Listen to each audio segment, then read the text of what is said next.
akan melihat tipe-tipe dari thin film solar cell. Yang pertama yaitu amorphous silicon.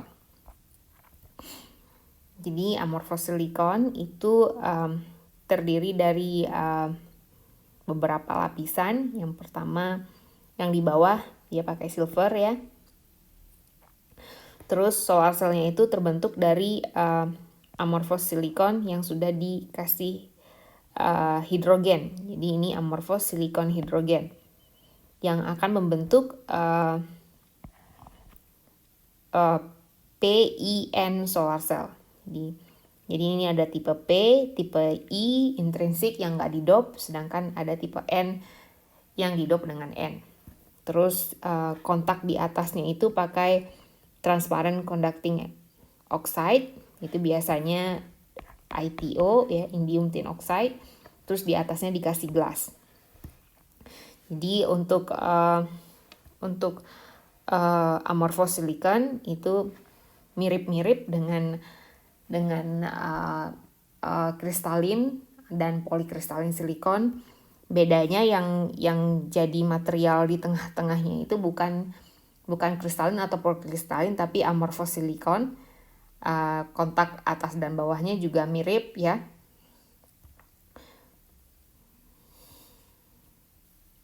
Kalau di sini dia pakai Ag dan ITO, mungkin yang di kristalin dan polikristalin pakai aluminium dan Ag. Jadi keuntungan dari amorphous silicon ini bisa jauh lebih murah ya, karena membuat amorphous silicon ini jauh lebih gampang daripada membuat yang kristalin. Dapat dibuat dalam temperatur yang lebih rendah. Kekurangannya adalah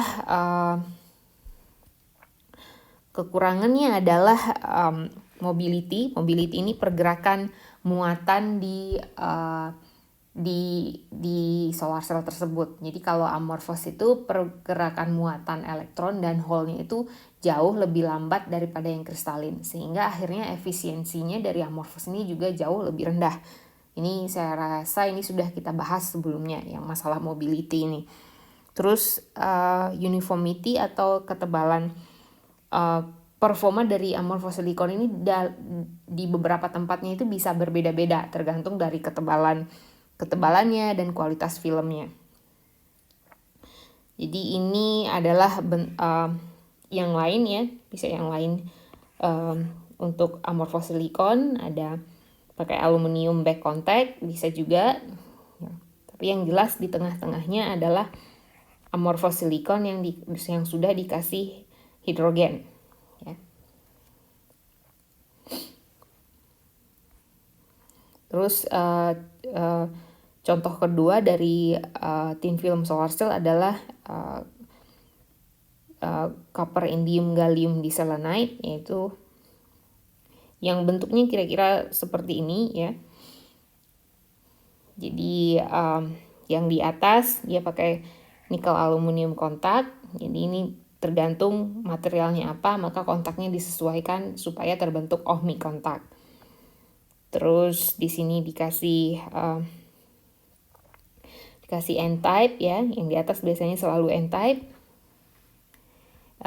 Kalau Anda masih ingat kenapa yang paling atas yang kena cahaya matahari adalah selalu N-type, terus yang di belakangnya adalah P-type, tipe P ya. Dan ini adalah gelasnya yang di bawah.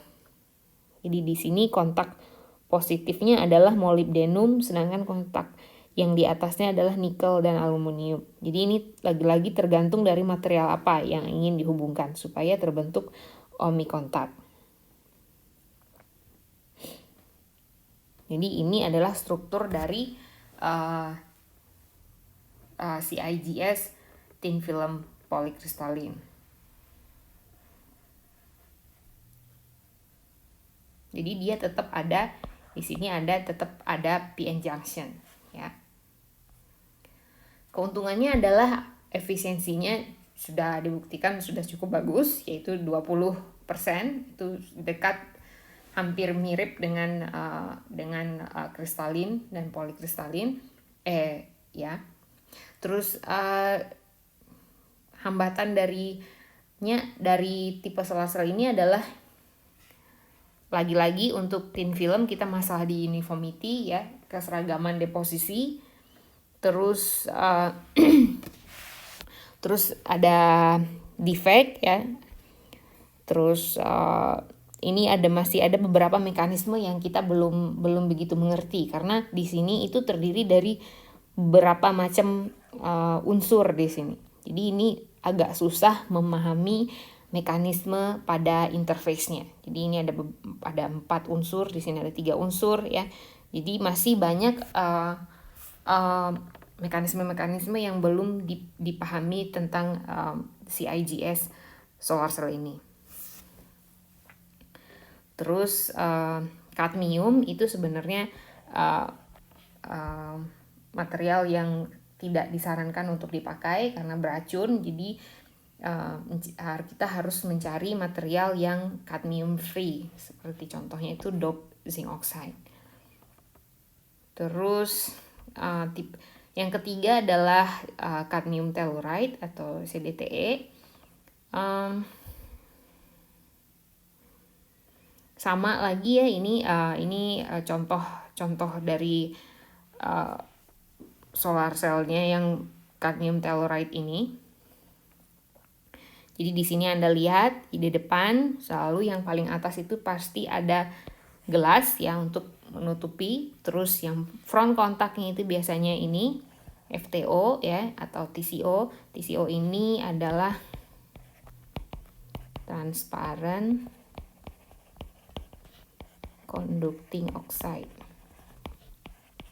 Jadi di sini dia nggak pakai Ag ya, karena kalau pakai Ag ada daerah yang ketutupan nggak bisa dimasuki cahaya matahari. Sedangkan kalau pakai transparent conducting oxide, kita nggak perlu ngeprint Ag, jadi kita nggak perlu ngeprint garis-garis seperti ini, tapi bisa cuma ditaruh aja seperti gelas.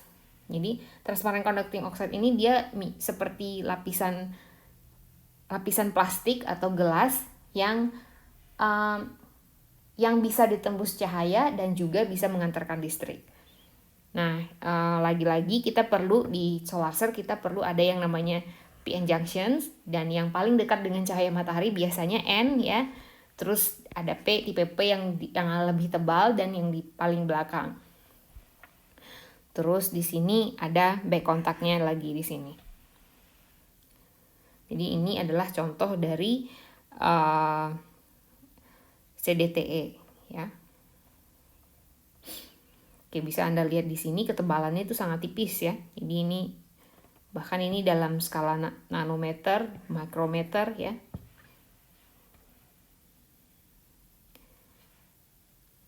Terus lagi-lagi environmental concern-nya itu pemakaian kadmium. Jadi kadmium ini sesuatu yang dihindari, nggak boleh sudah karena ini karsinogenik, jadi menyebabkan kanker. Jadi ini supaya dihindari. Jadi harus dicari pengganti kadmium. Sedangkan sebenarnya ada juga argumen yang menolong pemakaian cadmium telluride solar cell ini adalah dia ini stable, jadi dan produksinya sebenarnya juga safe dan full recycling, jadi bisa di recycle. Tapi sebaiknya Anda ikut ini aja ya, jadi memang harus dihindari. Jadi orang sekarang berusaha mencari pengganti kadmium ini.